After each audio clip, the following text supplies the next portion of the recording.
I call on Gabriel Tagi.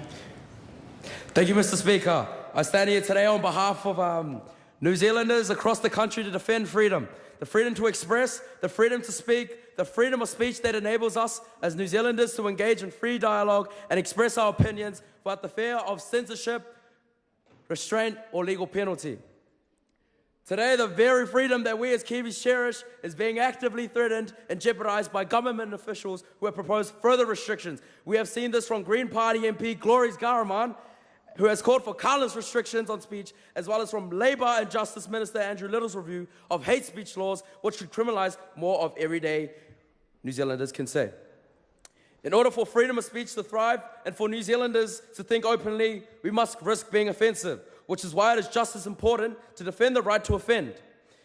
Everybody holds a set of values or beliefs which are often criticized by other members of society with conflicting values and beliefs. Whether we like it or not, there will always be something that offends us.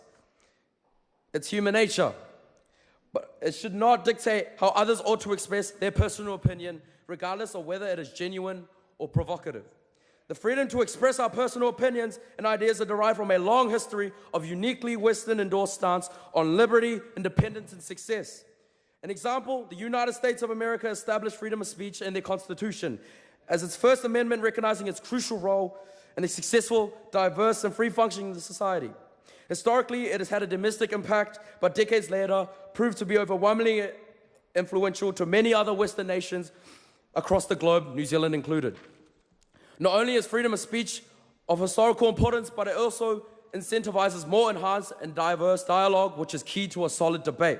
The traditional democratic process recognizes that every idea has merit worthy of mention and should always be open to scrutiny and review. However, today, whichever manner we choose to judge an idea by, we can expect it to be slammed by our politicians and slammed by our press as hate speech, often with no justification and as a result of biased and emotionally led political agendas. Our desire to speak, be heard, and be protected by the state can only be preserved if everyday hard-working New Zealanders vote in political candidates who will protect speech and protect freedom. Diverse, free, and open dialogue is the backbone of our democratic society. It enables us and encourages us to speak out against things we deem of importance. It allows for us to defend and criticize corrupt and self-serving bureaucrats and exposes us to new thoughts and ideas. We have seen freedom of speech practiced and utilized for decades in New Zealand by acclaimed movements such as the Polynesian Panthers during the 1970s, the LGBT movement up until now, and the more pronounced climate change movement. These social justice groups praise the idea of an open platform to speak, and often up until now, many groups that then cried social justice on the basis of free speech have become the very groups attempting to restrict our speech now.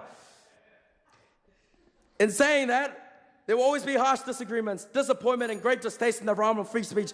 But one thing we should always agree on granting our neighbour the right to express his or her views freely. I don't want to end on one quote by Evelyn Beatrice Hall from Voltaire. I disapprove of what you say, but I will defend to death your right to say it. Thank you, Mr. Speaker.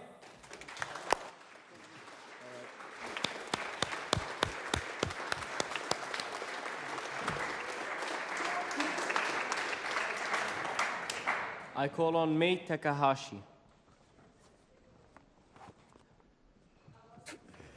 I once read management